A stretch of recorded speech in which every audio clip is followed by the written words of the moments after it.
weeks. They were planted in an EM solution in the water. And this is the second crop. I had onions here before. Okay, the onions were treated with EM on a weekly basis. They did very well. It's as good as any crop I've ever had. We didn't use any pesticides, no fungicides, and we had a small percentage of rot in the onion, which is, the onion is susceptible to rot, especially without pesticides. 95% of the onions sold in the United States have a large amount of pesticides on them. That's how they kept them from rotting, fungicides and pesticides. And these beets are ready for the market in maybe 50, about 6, about 5 more weeks. About 5 more weeks they'll be ready for you'll see them at the market. Over here they're small, but there's some little red lettuces. I don't know if you can pick this up or not. Little tiny red lettuce plants right here. You see they're just coming up. And you can see the onions where we there's an onion right there, as a matter of fact. Yeah, that was from the previous crop. Actually, that's still a good onion. It just got missed when the guys were. I'll hold on to it. I think there's a couple of others behind you. Yeah, probably. Yeah. It might be a little soft on top, but it's good to eat. It's still good to eat. It's laid here in a lot of rain. We didn't have any rain here. The amount of rainfall here was, since June 20th, we had 1.5 inches of rain since June 20th until Friday afternoon. We had kind of like you might call a 25 or 30-minute monsoon, which dropped about 2 inches of water, which I was glad to get, even if it was too fast and too hard. But the ground was so dry, we really needed it. So we've been in, I wouldn't say the biggest drought I've ever been in the 30 years I've been farming, but we were in a pretty sizable drought. These over here is winter squash, which are just what as the name depicts. It's a squash that it keeps. You keep it, and we use it in the winter time or sell it in the winter time. They're about finished now. The leaves are dying back, which is kind of natural, but you can see they're pretty prolific. The crop was pretty prolific, and that's the second crop after green beans. And they were sprayed with EM on a weekly basis. The green beans were sprayed on a weekly basis. The green beans did wonderful, and these did well for the kind of conditions we had this year. They had no fungicides, no copper, only EM was the all they had on it, and they still, even with the conditions we had, we got at least 70 or 80% of what I'd hoped for, and the quality looks really good. So, yeah. This particular row has been treated with the EM 4 times. It's had no fertilizer, it's had no pesticides, and my initial conclusions from my first year with EM is we're seeing much better root development on all our crops. It's just, even our unirrigated cover crops are showing advanced root development, which gives the plant the ability to fight diseases better, to fight drought better, to produce a better crop. And we've had the best green beans this year that we've ever had in 25 or 30 years of growing green beans, and I have to give EM some of the credit for this. And if you pull these green beans up, you'll already see formation of nitrogen nodules underneath there, which is, I've seen some crops, sometimes green bean crops, they don't form any nitrogen nodules, but since we've been using EM, we're seeing a lot more of that. That's great. Yeah. No. The basil we picked it Friday, and I mean it was down to a stub, and wow. You can see the growth. It's ready to pick again this Friday. Yeah, that's and fantastic. it's all it's been treated with was EM and a little fish oil I add to my solution, and I've been we picked 150 bunches to sell off of this little row. It's only 60 feet long, and this week it appears we're going to pick that many again. That's fantastic. Yeah, and it's very aromatic because it's fresh and it hasn't started to yellow yet, so it really draws the customers at the market. Beautiful. We're really tickled with that, you know, because this is not particularly a basil year. It's been so hot and dry. In now, okay, but we have been picking these squash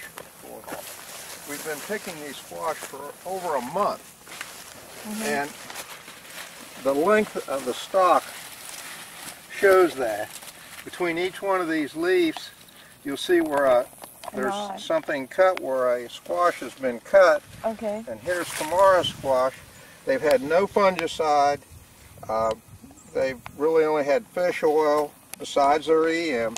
They've had EM under the plastic with the drip irrigation, and they've had EM on the leaf. And even now, 85% of these, after all this period of picking time, are still producing, as you can see. Wow. Here's already the development of 4 squash for the next 4 or 5 days. You pick one off each day is the way it kind of works out.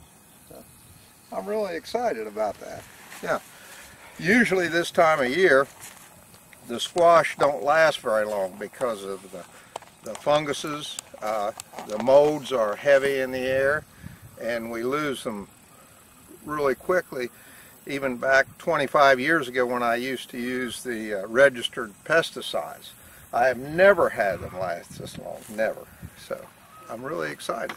It does not feed the plant, but it feeds the soil. It changes. I just have, I've not read this, but I just feel that it changes the molecular in the soil, the structure, and the breakdown of materials in the soil, puts it in a way that the plant's able to use it. Example, calcium. I think a lot of calcium, you can get a soil test back, it says your soil is good for calcium, but a lot of it's in a form that the plant really can't use. And I'm seeing EM just making calcium available. I can tell by the looks of the plants. If somebody wants to run a test on them, they can. I just, through 30 years, I can tell, you know, just, and it's changing things that are tied up in maybe phosphate, triple phosphate form, is changing them into a form that the plants can really use. And this is, EM is not a product that you're going to put on today and see results tomorrow. After about a week or so, you're going to start to see things that you're going to be surprised about, but you'll say, well, maybe it's something else. Well, maybe it's something else. But after going through a season, you're going to see very, very positive things that you have never seen before on good growing seasons or bad growing seasons. I want to show you some soybeans over here which were not fertilized. There's no chicken manure on them. There's nothing but EM been put on them, and they're a cover crop, so they're planted very, very thick, more than a soybean grower would grow. But I think this is something that might interest people in the field crop type of business, because it's just very impressive to me. These soybeans had 1.25 inches of rain for the first 3 months, first 2.5 months of their growth period, and the soil was powder when we planted it. So I think, and like I say, it's only had EM treatment on a weekly basis. That's all that's been done to it. So what have you noticed about it? I'm sorry? What was surprising about it? Well, the surprising is the quality of the plant, the size of the leaves, the heights of the plant, even the bean set on it, and plus the nitrogen nodules that are in the soil. And I didn't point this out at first, but my soil would be a number 2 soil. It's not number 1 soil like most of you growers will have, my soil is something no one else wanted. And it was in very, very poor condition when I bought it. It had been only acid fertilizers used on it for 35 or 40 years. And before that, probably nothing, because this ground that we're standing on right here has been farmed for 350 years. Some of the first farmland ever worked in America was right here. And it's a clay-based soil. It's not a heavy clay, but it's a kind of a little bit of sand in it, but underneath it's only 6 or 8 inches deep. Underneath it's not a hard pan like a plow pan, but what's they term a fragipan, which is actually a natural hard clay formation, which was this land became land as just sediments from ancient glacial river. There's no natural rock formation under it unless you go down about where the bottom of my well, my bottom of my well is 350 feet and there's still oyster shells there. So it's beyond that where the rocks are. So it's certainly not the kind of soil that you would put, that you would say, this would be the kind of soil I want to make my livelihood on. So it would be, but of course the #1 soil is very difficult to obtain, especially I was a school teacher and an older gentleman just gave me the chance here, so that's how I ended up with it. That's a little history.